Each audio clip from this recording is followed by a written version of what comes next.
Okay, hi everyone. It's Dr. Lindner. Welcome back. We are still on the cardiovascular system, and we are going to now look at the layers of the heart, okay, the heart wall. Not too difficult, it's more of a visual concept. Um, if you think back to A&P, Anatomy and Physiology 1, you will remember that we mentioned this during the first week, I believe, when we were talking about the pericardium, the pleura, and the peritoneum, that there was always a visceral peritoneum, a parietal peritoneum, a visceral pleura, parietal pleura, a visceral pericardium, a parietal pericardium. So if you kind of remember that, that's going to come back a little bit to haunt us, but not too haunting. So right here, we're just taking this section of the heart and we're blowing it up so that we can see three layers, the epicardium, myocardium, and endocardium. Endo, inside, that's inner layer of the heart. Okay. Myocardium, right here, that's the thickest. Myo, muscle, cardium, heart, that's the heart muscle, that's the contractile portion. And then we have an epicardium. And the epicardium's got a few different layers here. The epicardium is sometimes referred to as the pericardium as well. So the outer, let's look at this portion here. We have a visceral layer of the serous pericardium, and that's right here. That's that bluish portion. But then we have a fibrous pericardium,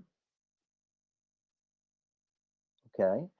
And there's a parietal layer of the serous pericardium.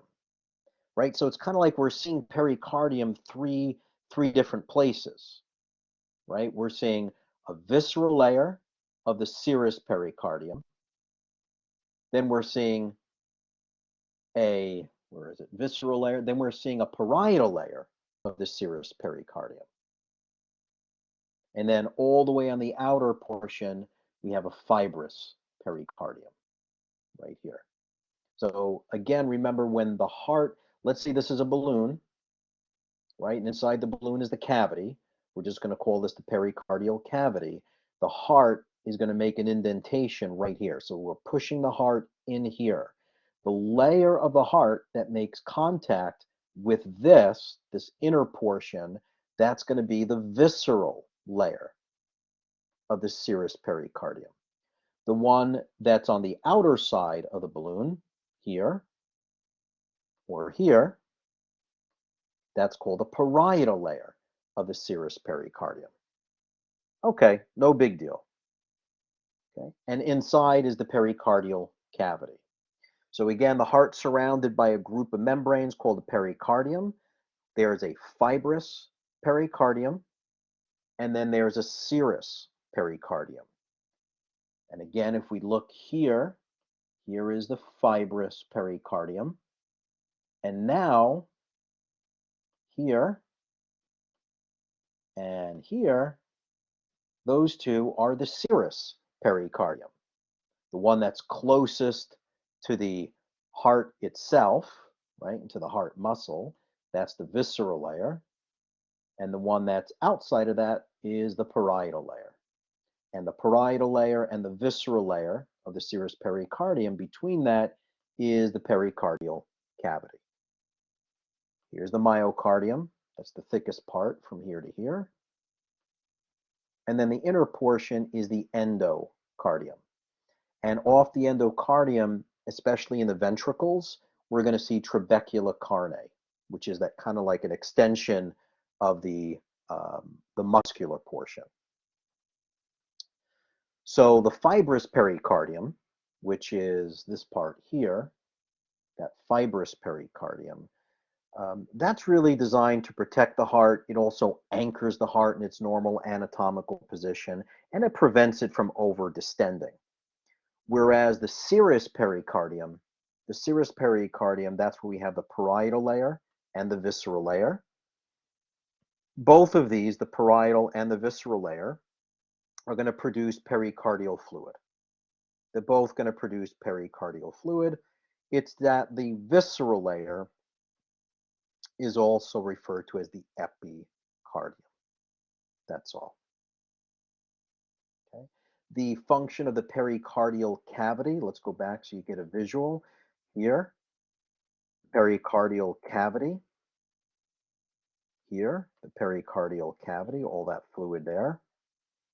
So the function of that is to dissipate heat from the heart, right? That heart is a muscle. Think of what happens when you're exercising. Muscles heat, they get hot, they get warm. That's why we perspire.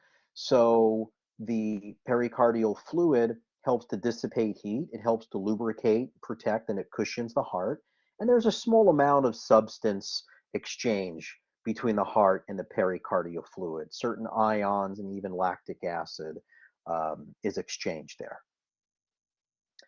Okay, now the myocardium, that's the thickest part, right? The myocardium is the thickest layer of the heart and the cardiac muscle, and it's arranged in a manner that we refer to as a functional syncytium or a functional synctium. And in the word syncytium or synctium, we see the word sync.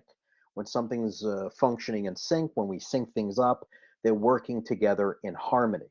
So the proper functioning of the myocardium of the heart requires that as close to 100% recruitment of the cardiac muscle cells of which it is composed occurs each time the myocardium contracts. So every single heart cell, if you think back and you look at cardiac muscle, right? It's different than skeletal muscle. It's striated, but it's highly branched and it has these intercalated discs, right? Those intercalated discs. Where those intercalated discs are,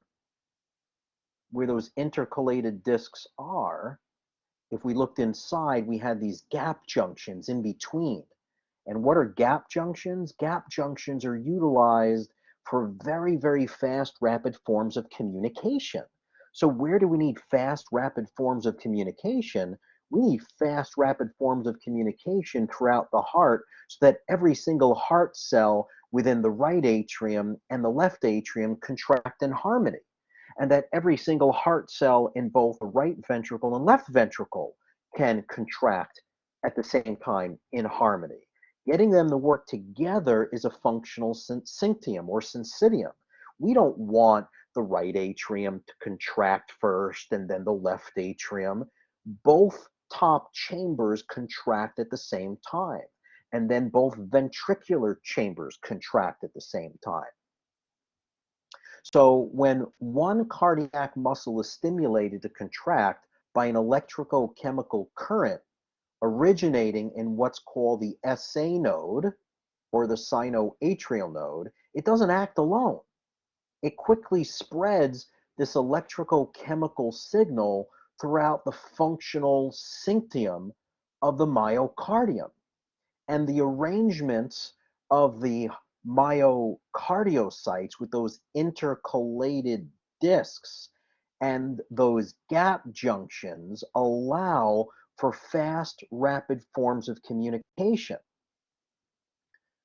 So when one cardiac muscle cell in the right atrium, for example, receives an electrical chemical impulse to contract from the SA node, the impulse is spread so quickly and uniformly over the entire atrial myocardium to cause both the right and left atrium to contract at the same time. So here is the SA node, the sinoatrial node, right there. It's the pacemaker. And it's sending, you could see the arrows, it's sending an electrical chemical current to both the right and left chambers at the exact same time. So right and left atriums contract in harmony. Okay, and then it relays that chemical current, the electrochemical message, to the number 2, the AV node. AV, we've heard that before, atrioventricular node. This is the atrioventricular node. Now watch what happens. The electrical current is hidden right here, this wall or this septum of muscle. This is called the interventricular interventricular septum. Interventricular septum. This thick wall is called the interventricular septum. Septum is a wall, and it's just a wall between both ventricles. But you could see that the electrical wiring, right? You could see that the yellow wires has an extension from the AV right here into what's called the bundle of His. This is called the bundle of His. Notice that the bundle of His is hidden in this muscular wall.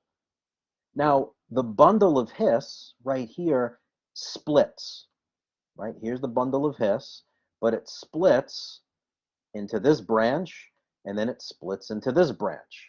These are called bundle branches. And there's a left bundle branch, and then there's a right bundle branch. The branch that's closer to the right side of the heart is the right bundle branch. The branch closer to the left side of the heart is the left bundle branch. Now these bundle branches continue down, and then they go right down into the apex. This one goes right down into the apex, and then they split into these Purkinje fibers. Now, why is this important? The reason why this electrical current is hidden here. Remember when I was talking about the blood flow through the heart, and I said that the way the atriums contract are superior to inferior? Which way do the ventricles contract? They contract from inferior to superior. So we don't want an electrical chemical current reaching the heart muscle up here first. If the electrical current reaches here first, then the superior part of the ventricles contract. We want the electrical impulses to get all the way down to the bottom first, so when the ventricles contract, it can contract inferior to superior. So it hides this electrical messaging in the interventricular septum, and then it's hidden in this muscular wall. And by the time the current and the message gets to the apex, it can contract from inferior to superior. How cool is that? Okay, and it's all because of the arrangement of these intercalated discs and the gap junctions, and allows for super fast, rapid forms of communication. Okay, and I'm going to go through this again because this electrical conduction system, this is related to an EKG. An EKG is measuring the electrical conduction throughout this system. So I'm going to talk about this one more time when I cover the EKG. So you heard me talk about pectinate muscles in the previous video when I talked about blood flow. If here's the heart, okay, the muscles up in here in the atrium, these are pectinate muscles. The muscles in the ventricular myocardium, these are trabeculocarnae. Okay, pectinate, the word pectinate means like comb, and the orientation of these, it's like taking a comb and streaking them along the inside of the atrium. So they call it pectinate. The trabeculocarnae is more columns that kind of come up and down in this direction. Okay, so they're oriented differently. So what type of muscle do we have in the atrium? We have pectinate muscles. Which type do we have in the ventricles? They're called trabeculocarnae. And here in the atrium is the pectinate muscles. They're more kind of like comb-like, whereas here in the ventricles, trabeculocarnae, they're more upward, creating these columns. Here's the interventricular septum. There's that thick muscular wall between the two ventricles. Off the trabeculocarnae are the, let me change the color here to black. So here's the trabeculocarnae. Here, the hills, these mounds, are the papillary muscles. And off the papillary muscles were these chordae tendineae. The tendinous cords are really called chordae tendineae. And remember, they're designed to prevent inversion of these valves so that when they close this way. We don't want this valve over inverting, because then blood can push back into the atrium when the ventricles contract. So we want good integrity of the chordae tendineae. So the mitral valve and the tricuspid valve are supported structurally by the papillary muscles and the chordae tendineae. And these two structures prevent inversion of the mitral and the tricuspid valve during ventricular contraction. So here we have the papillary muscles. Right here, these are the papillary muscles. Here's the chordae tendineae. And then here's the bicuspid valves. And you can see that here on the left side, they're slack, but here on the right side, they're taut. They're putting some tension there. Okay, so we really want good integrity there. And the inside is the endocardium, right? The endocardium consists of a single layer of endothelial cells. Endothelial cells, when it's a single layer, can be easily damaged. Okay. Good place to take a break. When we come back, I'll review some of the heart valves and we'll talk about listening to the heart sounds.